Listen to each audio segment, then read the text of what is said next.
आज हम लोग गुरु महाराज की एक और सभा में बैठे हुए हैं। ये उन्हीं की दया है। यहाँ गुरु महाराज उपस्थित हैं सब गुरुजनों के साथ, और हम सब लोगों पर शांति की बरसात कर रहे हैं। हम लोग क्योंकि मनुष्य योनि में हैं, तो हम लोगों के सब में ये चाहत होती है कि उनका जीवन सुख व शांति से व्यतीत हो। ये सुख व शांति ईश्वर प्राप्ति के रास्ते में है। पर हमारे मन में अक्सर ये प्रश्न आता है कि ईश्वर है, कैसा है, ईश्वर के दर्शन हम कैसे कर सकते हैं। ईश्वर के विषय में हमारे गुरु महाराज ने सब भ्रांतियों को दूर कर दिया। उन्होंने कहा कि ईश्वर एक शक्ति है जो कि इस पूरे ब्रह्मांड को चला रही है। ईश्वर ने अपना अंश एक हमारे अंदर आत्मा के रूप में दिया है। ईश्वर को के दर्शन के लिए आवश्यक है कि हम ईश्वर को जानें, उसका वास्तविक स्वरूप को पहचानें। इसके लिए हमें उस आत्मज्ञान को प्राप्त करना बहुत जरूरी है। हम अपनी बाहरी इंद्रियों से, जैसे आँख, नाक, कान, जुआ, इनसे ईश्वरीय ज्ञान प्राप्त नहीं कर सकते हैं। ये हमें बाहरी संसार को दिखाती हैं और उसी में फंसाती हैं। ईश्वर, ये आत्मज्ञान बहुत ही सूक्ष्म है। उसको जानने के लिए हमको अपनी अंतरात्मा को पवित्र करना पड़ेगा। हमारे अंदर ईश्वर ने अति संवेदनशील इंद्रियां दी हैं। वो है हमारा चित्त, हमारा मन, बुद्धि और अहंकार। पर हमारे जन्म जन्मांतर के संस्कारों के कारण, हमारे विचारों के कारण और हमारे कर्मों के कारण उनमें विकार आ गया है। ईश्वर प्राप्ति के लिए सबसे पहले हमें उन विकारों को दूर करना पड़ेगा। इन्हें विकार रहित बनाना होगा और अहंकार को अपने ख़त्म करना होगा और ईश्वर में पूरी तरह लय होना पड़ेगा। तब हमको वो आत्मज्ञान प्राप्त होगा। ये हमारे मन में विचार आता है कि बहुत ही कठिन है, पर ये इतना कठिन नहीं है। इसके लिए हमें अपने मन में जिज्ञासा पैदा करनी पड़ेगी, और जब हम ईश्वर से सच्चे मन से प्रार्थना करेंगे तो वो हमारा मार्गदर्शन करेंगे और किसी ऐसे वीतराग संत के शरण में पहुंचा देंगे जो कि ईश्वर को प्राप्ति का रास्ता जानते होंगे। उनके बताए हुए रास्ते पर चल के और उनकी बताई हुई साधना को हम निरंतर करके, उसका अभ्यास करके अपने इष्ट को प्राप्त कर सकते हैं। साधना से हमारे मन की चंचलता नष्ट होती है, हमारे विचार और हमारी बुद्धि के विकार दूर होते हैं और हम ईश्वर के प्रति पूरी तरह, अपने इष्ट के प्रति पूरी तरह शरणागत हो जाते हैं। पर यहाँ पर हम देखें कि अधिकांश संख्या उन मनुष्यों की है जो कि इस संसार को ही अपनी नियति समझता है। जैसा कि आप सुन रहे थे कोसों के बारे में, तो संतों ने जब मनुष्य जैसे जैसे ईश्वर से दूर होता जाता है, उसी हिसाब से उनको कोसों में विभाजित किया है। या ये कह लीजिए कि आदिकाल का मनुष्य बहुत ही शांत था, ईश्वर के बहुत करीब था, पर आगे चल के उसके विचार और उसका मन में तरह तरह के विचार आने लगे और उन पर गिलाफ चल रहे गए। ये 5 तरह के गिलाफ उनके ऊपर चढ़ गए। जो संसारिक मनुष्य होते हैं वो अन्नमय कोश के प्राणी होते हैं। ये ईश्वर के विषय में ना जानते हैं, ना इनको जानने की इच्छा रहती है। ये संसार को ही अपनी नियति समझ के उसी हिसाब से अपना व्यवहार करते रहते हैं और जिंदगी भर अपनी इच्छाओं के कारण दुखी रहते हैं। कभी कभी जो थोड़ी बहुत इनको सुख व शांति मिलती है, वो कोई उनकी तीव्र इच्छा जब पूर्ण हो जाती है तो उनको कुछ समय के लिए नई इच्छा न होने के कारण कुछ शांति का अनुभव होता है, परंतु फिर उनको एक नया विचार आ जाता है और फिर वो दुखी व अशांत हो जाते हैं और इसी में अपनी जिंदगी को काट देते हैं। इसमें से फिर कुछ लोग ईश्वर के विषय में सोचते हैं कि हम अपनी जिंदगी में सुख व शांति से व्यतीत करें और ईश्वर की तरफ आकर्षित होते हैं, पर उनका जो ईश्वर भक्ति है वो सुनी सुनाई बातों पर ही रहती है और उसी के हिसाब से वो व्यवहार करते हैं और उसको वो इस संसार की प्राप्ति के लिए ही उपयोग करते हैं।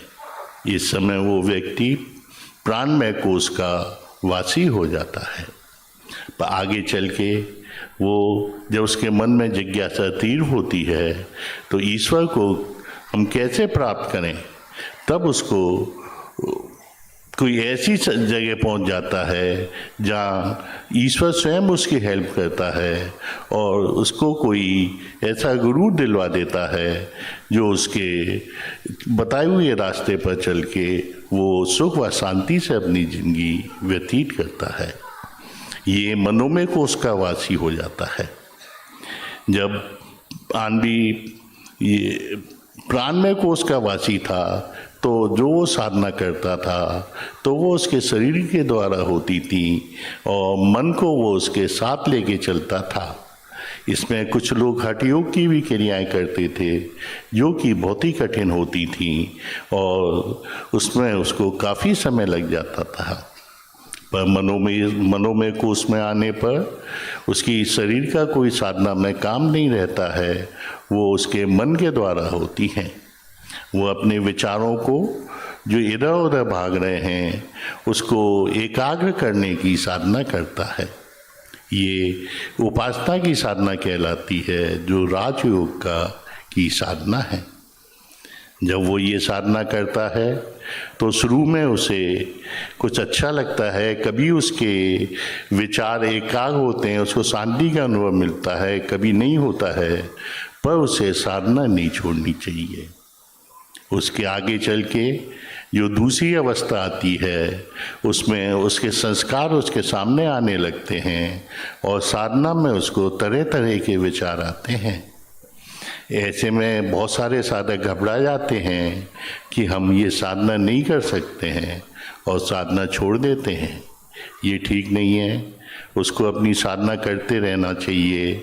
जब मन उछल कूद के सब संस्कार खत्म हो जाते हैं, जब थक जाता है तो शांत होकर बैठ जाता है, वो सुसुप्ति की अवस्था कहलाती है।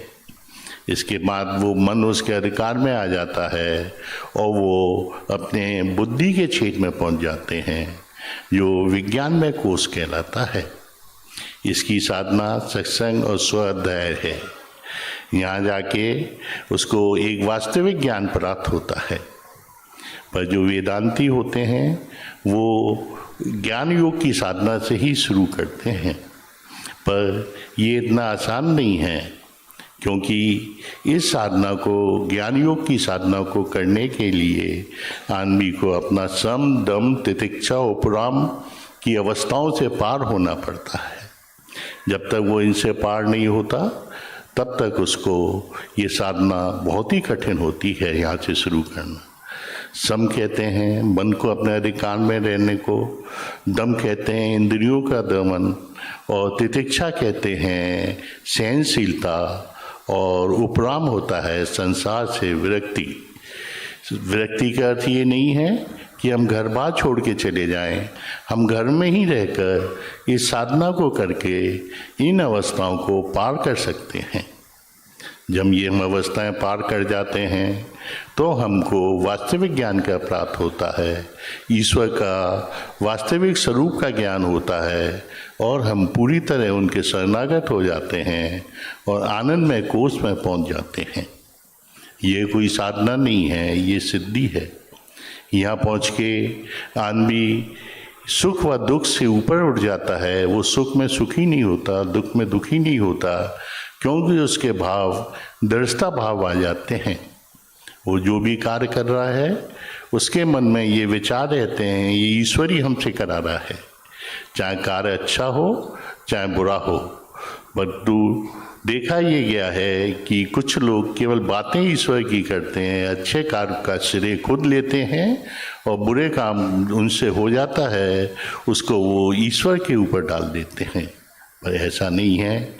इस अवस्था में आके वो प्रत्येक कार्य को ईश्वर का समझ के ही करता है, इसलिए वो सुख व दुख से ऊपर हो जाता है।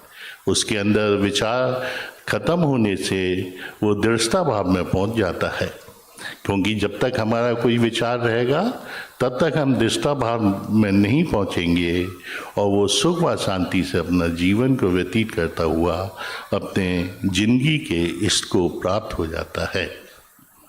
हमारे गुरु महाराज जो सब ईश्वरीय शक्तियां लेकर इस पृथ्वी पर आए थे, स्वयं में ही ईश्वर थे, उन्होंने मनोमय कोश से साधकों की साधना शुरू कराई है। वो ये उन्होंने कहा कि अगर हमारा मन नहीं हमारे अधिकार में आ गया तो हमारा शरीर भी सज जाएगा, इंद्रियां भी हमारे अधिकार में आ जाएंगी और मन से जो विचार उठते हैं, जो हमारी संकल्प शक्ति को साथ लेकर हमारी बुद्धि को प्रभावित करते हैं, वो भी विकार रहित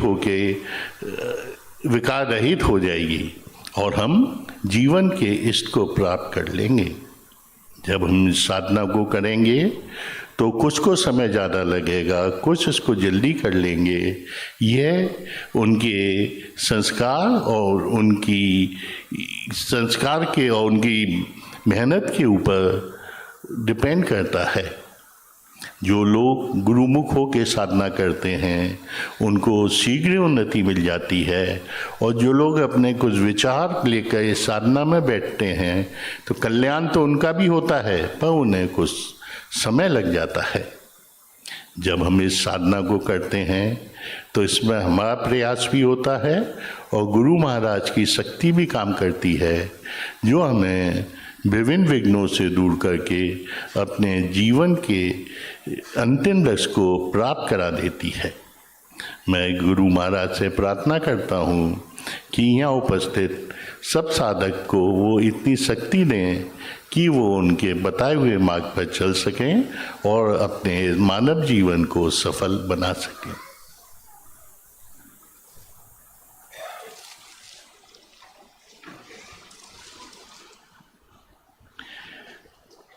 जैसा कि आपने सुना होगा, जैसा भोजन वैसा मन। भोजन हमारे विचारों को प्रभावित करता है। जब हम शुद्ध मन से भोजन करते हैं तो हमारे अंदर सत्य का प्रभाव बढ़ता है, और जब हम लोग सब मिलकर गुरु महाराज की याद कर उनको अर्पित करके कुछ चीज़ भोजन करते हैं तो उसमें दिव्य शक्तियाँ आ जाती हैं। ये निवेद रखा हुआ है, इसको गुरु महाराज को अर्पण कर दें और उनसे प्रार्थना करें कि इसे स्वीकार करके हम सभी लोगों को आशीर्वाद प्रदान करें।